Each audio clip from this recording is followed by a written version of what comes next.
നമസ്കാരം. അതെ, എന്തുകൊണ്ട് ഹോക്കിയെക്കുറിച്ചെന്നല്ലേ, ഹോക്കി താരത്തെക്കുറിച്ച് ഇപ്പോൾ പറയുന്നു എന്നല്ലേ? 2026 പുരുഷ ഹോക്കി ലോകകപ്പ് ഇപ്പോൾ നടക്കുകയാണ്. അപ്പോൾ നമ്മൾ ഇന്ത്യൻ ഹോക്കിയെക്കുറിച്ചൊന്ന് പറയണം. ഇന്ത്യയുടെ ഈ ലോകകപ്പിലെ പ്രകടനത്തെക്കുറിച്ച് കൂടെ നമ്മൾ പറയണം. ടീം ഇതുവരെ മികച്ച രീതിയിൽ മുന്നേറുന്നുണ്ട്, പക്ഷേ പ്രതിരോധത്തിൽ ചില ആശങ്കകളുണ്ട്. ഇതുവരെ നടന്ന കളിയെക്കുറിച്ച് പറയുമ്പോൾ 3-1 വെയിൽസിനെതിരെ ജയിച്ചിട്ടുണ്ട്. അടുത്ത കളി ഇംഗ്ലണ്ടിനോട് 4-2 തോൽക്കുകയും ചെയ്തു. ഇത് ഇന്ത്യക്ക് തിരിച്ചടിയായിട്ടുണ്ട്. ഇന്ത്യൻ പ്രതിരോധത്തിലെ പാകപ്പിഴയാണ് ഈ പറയുന്ന രീതിയിൽ തോൽവിക്ക് കാരണം എന്നാണ് ഹോക്കി ആരാധകരും ഹോക്കി വിദഗ്ധരും പറയുന്നത്. എന്നാൽ അടുത്ത മത്സരത്തിൽ ഇന്ത്യ 5-3 മൂന്നാം മത്സരത്തിൽ ഗംഭീര തിരിച്ചുവരവ് നടത്തി. അതായത് ഇതുവരെ 3 മത്സരം കഴിഞ്ഞു, അതിൽ 2 ജയവും 1 തോൽവിയും, 6 പോയിന്റും ഇന്ത്യക്ക് കിട്ടിയിട്ടുണ്ട്.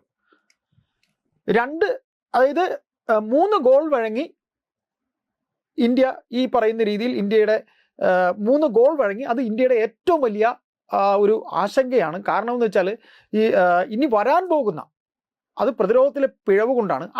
അടുത്ത ഘട്ടത്തിൽ ഹോളണ്ടിനെ പോലെയുള്ള ടീമുകളെയാണ് ഇന്ത്യക്ക് നേരിടാനുള്ളത്. അപ്പോൾ നമ്മൾ എന്താ ചെയ്യേണ്ടത്? ഇന്ത്യൻ ഹോക്കി ടീം പ്രതിരോധത്തിലെ പിഴവുകൾ തിരുത്തണം എന്നർത്ഥം. ശേഷമുള്ള മറ്റ് എതിരാളികൾ ആരൊക്കെയാ? അർജന്റീനയും ന്യൂസിലൻഡും.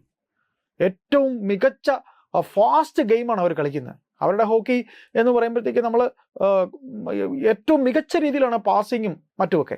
അപ്പോൾ അങ്ങനെ വരുമ്പോൾ പ്രതിരോധത്തിലെ പിഴവുകൾ നമ്മൾ നികത്തണം. 2023 ലോകകപ്പിൽ 9ാം സ്ഥാനത്താണ് ഇന്ത്യ ഫിനിഷ് ചെയ്തത്.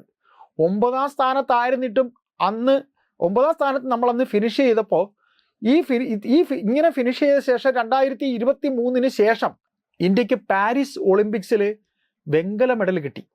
24 വെങ്കലവും 25 ഏഷ്യ കപ്പ് കിരീടത്തിലേക്കും ഇന്ത്യ പോയി.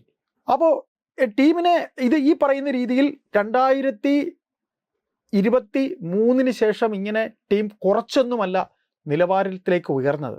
അങ്ങനെ നിലവാരത്തിലേക്ക് ഉയർന്നതിന് ചില കാരണങ്ങൾ കൂടി നമുക്ക് എടുത്തു പറയേണ്ടി വരും. ഇന്ത്യൻ ഹോക്കി ടീമിൽ അങ്ങനെ ഒരു നിലവാരത്തിലേക്ക് ഉയർന്നതിനെ കുറിച്ച് നമ്മൾ പറയേണ്ടി വരും. ഇന്ത്യൻ ഹോക്കി ടീം ഇന്ന് നേരിടുന്ന ഏറ്റവും വലിയ പ്രശ്നം പ്രതിരോധവും, അതായത് ഹോക്കി ടീമിലെ പ്രതിരോധവും ഗോൾ കീപ്പിങ്ങുമാണ്. അപ്പോഴാണ് നാം ഇവിടെ PR ശ്രീജേഷ് എന്ന് പറയുന്ന ഗോൾ കീപ്പറുടെ കഴിവിനെയും അദ്ദേഹത്തിൻ്റെ ആത്മാർത്ഥമായ പ്രകടനങ്ങളെക്കുറിച്ചും ഓർത്തുപോകുന്നത്. എന്തുകൊണ്ട് ശ്രീജേഷിനെ great wall of Indian hockey എന്ന് വിളിക്കുന്നു? അതായത് ഇന്ത്യൻ ഹോക്കിയുടെ ഏറ്റവും ഉന്നതമായിട്ടുള്ള ചെറുത്തുനിൽപ്പിൻ്റെ ചുവര് ഇന്ത്യൻ ഹോക്കിയിൽ ടീമിന് നിർണായക സമയത്ത് ആത്മവിശ്വാസം നിലനിർത്തുന്ന, അതായത് അങ്ങനെ ഒരു ആത്മവിശ്വാസം നിർത്തുന്ന ഒരു താരമാണ് അദ്ദേഹം.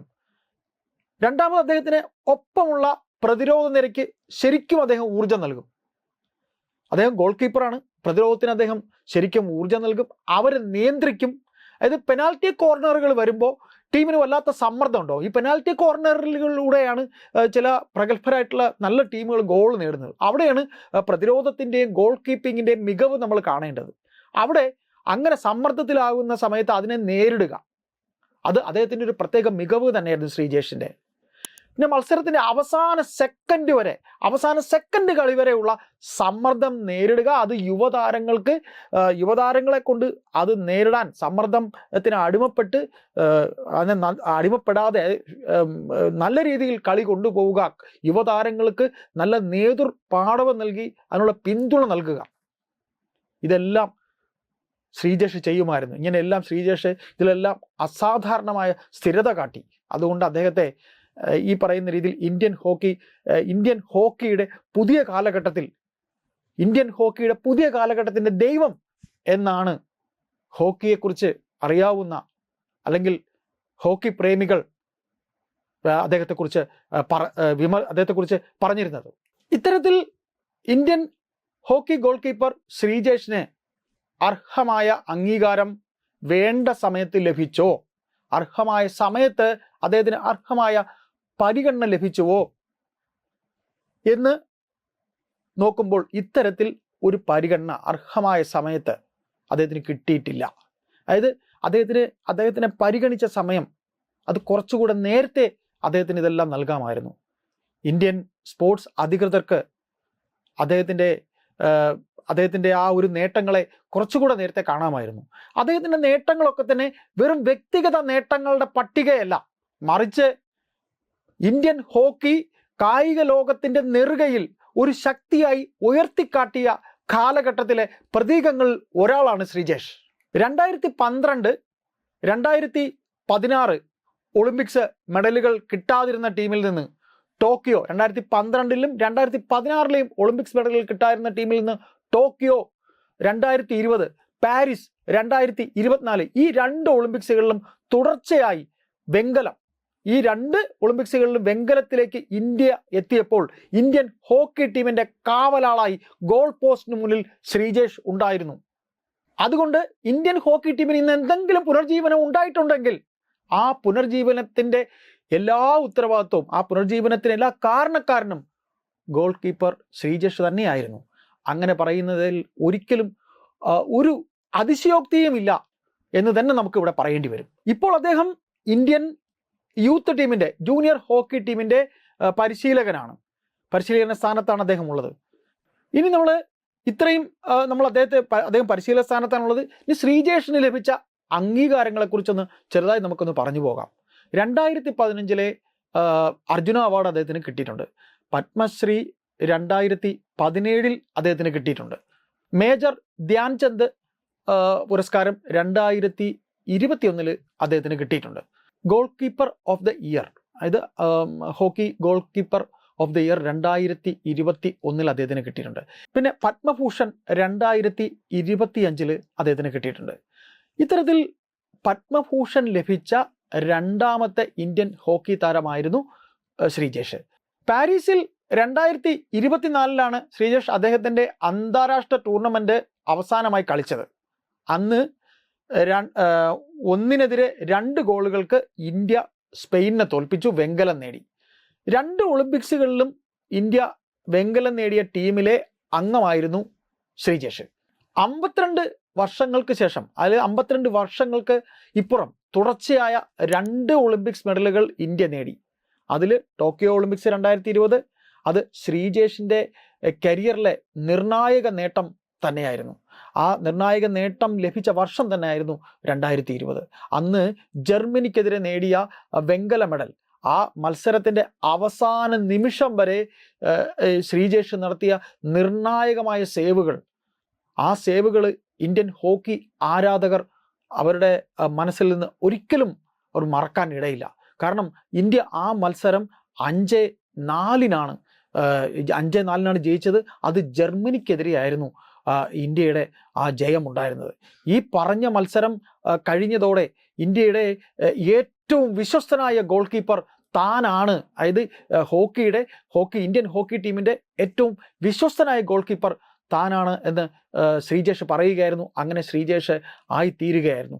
ശ്രീജേഷ് ടീമിനൊപ്പമായിരുന്ന മത്സരങ്ങളിൽ ഇന്ത്യൻ ടീം, അതായത് ഇന്ത്യ നേടിയ നേട്ടങ്ങളെക്കുറിച്ച് നമുക്ക് വെറുതെ ഒന്ന് പറഞ്ഞു പോകാം. 2014 ഏഷ്യൻ ഗെയിംസിൽ സ്വർണം നേടി. 2014 ഏഷ്യൻ ഗെയിംസിൽ ഇന്ത്യ സ്വർണം നേടി. ആ ടീമിൽ ശ്രീജേഷ് അംഗമായി ഉണ്ടായിരുന്നു. 2018 ഏഷ്യൻ ഗെയിംസിൽ ഇന്ത്യ വെങ്കലം നേടി. 2022 ഏഷ്യൻ ഗെയിംസിൽ വീണ്ടും സ്വർണം. 2014 കോമൺവെൽത്ത് ഗെയിംസിൽ വെള്ളി. 2022 കോമൺവെൽത്ത് ഗെയിംസിൽ വെള്ളി. പിന്നീട് നാം നേരത്തെ പറഞ്ഞതുപോലെ 2020 ടോക്കിയോ ഒളിമ്പിക്സിലെ വെങ്കലം, അതുപോലെ 2024 പാരീസ് ഒളിമ്പിക്സിലെ വെങ്കലം. 2011 2016 2018 2023 ഏഷ്യൻ ചാമ്പ്യൻസ് ട്രോഫി ഇന്ത്യൻ വിജയങ്ങളിലെ പങ്കാളി. 2006 മുതൽ 2024 വരെ ഇന്ത്യൻ സീനിയർ ടീമിൽ ശ്രീജേഷ് കളിച്ചു. 336 അന്താരാഷ്ട്ര മത്സരങ്ങൾ, 4 ഒളിമ്പിക്സ്, 4 ലോകകപ്പ് എന്നിവ കളിച്ച താരമാണ് PR ശ്രീജേഷ്. അദ്ദേഹം മികച്ച ഇന്ത്യൻ ഹോക്കി ഗോൾ കീപ്പറാണ്. ഈ കായിക താരത്തിന് ഇന്ത്യൻ കായിക ലോകം അല്ലെങ്കിൽ ഇന്ത്യൻ കായിക ലോകത്തെ അതുമായി ബന്ധപ്പെട്ട അധികൃതർ അർഹമായ പ്രാധാന്യം അദ്ദേഹത്തിന് അത് കിട്ടേണ്ട സമയത്ത്, ആവശ്യമായ സമയത്ത് അദ്ദേഹത്തിന് ലഭിച്ചോ, അത് അദ്ദേഹത്തിന് അങ്ങനെ അത്തരത്തിലൊരു സ്ഥാനം അദ്ദേഹത്തിന് നൽകിയോ എന്ന് ചോദിക്കുന്ന ആ ഒരു വിമർശനമാണ് ഇപ്പോൾ ഉയർന്നു വരുന്നത്. ആ വിമർശനത്തിന് ന്യായമുണ്ട്, പ്രത്യേകിച്ച് ഒരു ഹോക്കി ഗോൾ കീപ്പർ എന്ന നിലയിൽ. അതായത് ഫോർവേഡുകളെ പോലെ ഗോൾ കീപ്പർമാരെയും സ്ഥിരമായി ശ്രദ്ധ നേടുക, കായിക അധികൃതരുടെ ശ്രദ്ധ നേടുക. അതായത് ഫോർവേഡുകൾ ഒരു ടീമിൽ, ഇപ്പോൾ ഹോക്കി ടീമിൽ ഫോർവേഡുകൾ പോലെ ഗോൾ കീപ്പർമാർക്കും അങ്ങനെ അധികൃതരുടെ ശ്രദ്ധ നേടുന്നത് വളരെ പ്രയാസമാണ് എന്ന് ശ്രീജേഷ് തന്നെ പറഞ്ഞിട്ടുണ്ട്. എന്നാൽ അവരെടുക്കുന്ന എഫേർട്ടിനെ കുറിച്ച് അവർ കാണണം, അത് കാണുന്നില്ല എന്നാണ് അദ്ദേഹം വളരെ സങ്കടത്തോടെ പറഞ്ഞത്. ഇതിലൂടെ നമുക്ക് മനസ്സിലാക്കാനുള്ളത് ഇന്ത്യയുടെ ദേശീയ കായിക ഇനമാണ് ഹോക്കി. അപ്പോൾ ഹോക്കിക്ക് ഇപ്പോൾ നമ്മുടെ രാജ്യം വേണ്ടത്ര പരിഗണന അല്ലെങ്കിൽ പ്രാധാന്യം നൽകുന്നുണ്ടോ? നമുക്ക് പിറകെ ഈ ഹോക്കി എന്ന ഈ പറയുന്ന കളി പഠിച്ചെടുത്ത വിദേശ രാജ്യങ്ങൾ ഇന്ന് നമ്മളെക്കാളും എത്ര മുന്നിലാണ് അവർ കളിക്കുന്നത്. അപ്പോൾ അത്തരത്തിൽ നമ്മുടെ രാജ്യം വേണ്ടത്ര പരിഗണന ഈ ഗെയിമിന് നൽകുന്നുണ്ടോ? ഒപ്പം ഹോക്കി താരങ്ങൾക്ക് നമ്മൾ നൽകുന്നുണ്ടോ? ഇന്ത്യയുടെ ഏറ്റവും നല്ല ഗോൾ കീപ്പറായിരുന്ന ശ്രീജേഷ് മറ്റ് കായിക ഇനങ്ങളിൽ, അതായത് മറ്റ് കായിക ഇനങ്ങൾ അത് ഏതൊക്കെയാണെന്ന് എടുത്തു പറയുന്നില്ല, എന്നാൽ മറ്റ് കായിക ഇനങ്ങളിലെ താരങ്ങൾക്ക് കിട്ടിയിട്ടുള്ള പ്രിവിലേജ് അദ്ദേഹത്തിന് നമ്മുടെ രാജ്യം നൽകിയിട്ടുണ്ടോ, നൽകിയിട്ടില്ല എന്ന സത്യം വളരെ വേദനയോടെ നമുക്കിവിടെ പറയേണ്ടി വരും. അദ്ദേഹം ഒരു ഗോൾ കീപ്പറായിരുന്നു. ഹോക്കിയിൽ ഒരു ഗോൾ കീപ്പർക്ക് എത്രത്തോളം പ്രാധാന്യമുണ്ടെന്ന് കായിക പ്രേമികൾക്കൊക്കെ അറിയാവുന്നതാണ്. ഒപ്പം ഹോക്കിയിലെ മറ്റു താരങ്ങളും. അതുകൊണ്ട് തന്നെ നാം എറണാകുളം ജില്ലയിലെ കിഴക്കമ്പലം സ്വദേശിയായ PR ശ്രീജേഷിനെ ഇന്ത്യൻ ഹോക്കി അധികൃതർ അദ്ദേഹത്തിന് വേണ്ട അംഗീകാരം, അർഹമായ അംഗീകാരം അത് വേണ്ട സമയത്ത് നൽകിയിരുന്നോ അല്ലെങ്കിൽ നൽകിയോ എന്ന ചോദ്യം ഇപ്പോൾ ഇവിടെ ഉണ്ടാകുന്നത്. ഇങ്ങനെ എത്ര തന്നെ ഈ പറയുന്ന അധികൃതർ ശ്രീജേഷിനെ മാറ്റി നിർത്തിയിരുന്നോ അത്രത്തോളം അദ്ദേഹത്തെ ചേർത്ത് പിടിക്കുന്ന ഇന്ത്യൻ ഹോക്കി ആരാധകർ, അവരുടെ മനസ്സിൽ അദ്ദേഹം എന്ന ഗോൾ കീപ്പറുടെ പ്രകടനങ്ങൾ എന്നും അവരുടെ മനസ്സിലുണ്ടാകും. നന്ദി, നമസ്കാരം.